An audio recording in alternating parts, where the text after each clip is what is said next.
দিনটা ছিল রাখি উৎসবের দিন। সকাল সকাল আমার এক বান্ধবী অঙ্কিতা আমাকে ফোন করে বলে, কিরে ভাই, রাখি পরাবি না, আয় আমাদের বাড়ি। তারপর আমরা বললাম, তোদের বাড়ি না, সবাই মিলে কোথাও একটা যাই। এরপর আমরা বান্ধবীর বাড়ি থেকে একটা ব্যাগের মধ্যে জল, বাটি আর থাল সব কিছু নিয়ে রেডি করলাম। সব কিছু রেডি করার পর এখন আমরা বের হব।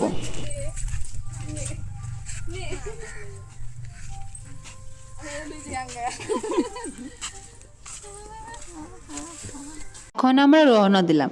ভালো একটা জায়গা পেলে সেখানে বসে আমরা খাওয়া দাওয়া করব। এই দিকের রাস্তাগুলো খুবই খারাপ ছিল। আমার এই বান্ধবীটা ভালো স্কুটি চালাতে পারে, তাই ওর স্কুটির পিছে বসতে আমার একটুকু ভয় হয় না। আমরা ভালো একটা জায়গা খুঁজতে খুঁজতে শিলটং পার হয়ে একটা ভালো জায়গা পেলাম। জায়গাটার দুপাশে সবুজ চা বাগান ছিল আর এখানে লোকজনও ছিল, তাই ভাবলাম এখানে বসে আমরা খাওয়া দাওয়া করি।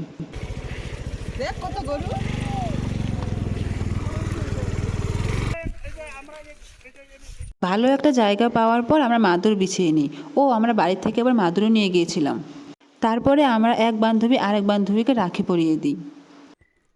চকলেট বিস্কুট আর কি গিফট লাগে?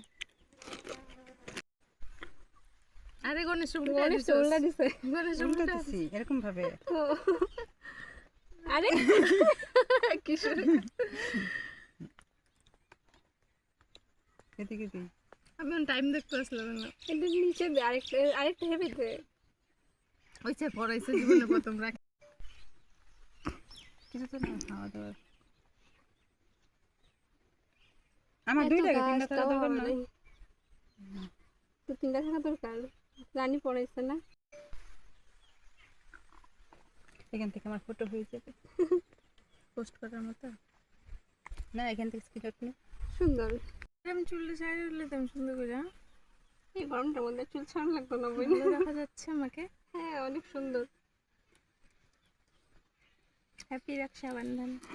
আমি কইতে নিয়েছিলাম হ্যাপি হোলি। রাখি পরানোর পর বিস্কিট, লেজ আর কেক নিয়ে একটা কাড়াকাড়ি করে রিলস বানানোর চেষ্টা করি। এখন হবে আমাদের ফুচকা খাওয়া, তাই আমরা সবাই মিলে ফুচকা রেডি করছি। চিতা প্লাস্টিক চিতা দেবি কারেন্ট দিয়ে প্লাস্টিক ফেলে দেব। কি রাখতেছে? ময়ূর ছাগলে মে করতেছে। ময়ূর কেকা দেখে দেখাম। আচ্ছা ধরে দাঁড়া, আমরা খাই। দেখ রানী তুই ক্যামেরাটা। আমি মুড়া খাই। আরে এটা খুলছি তো। এই যে দেখ বুতুল করে দিছি। আই সর্বনাশ।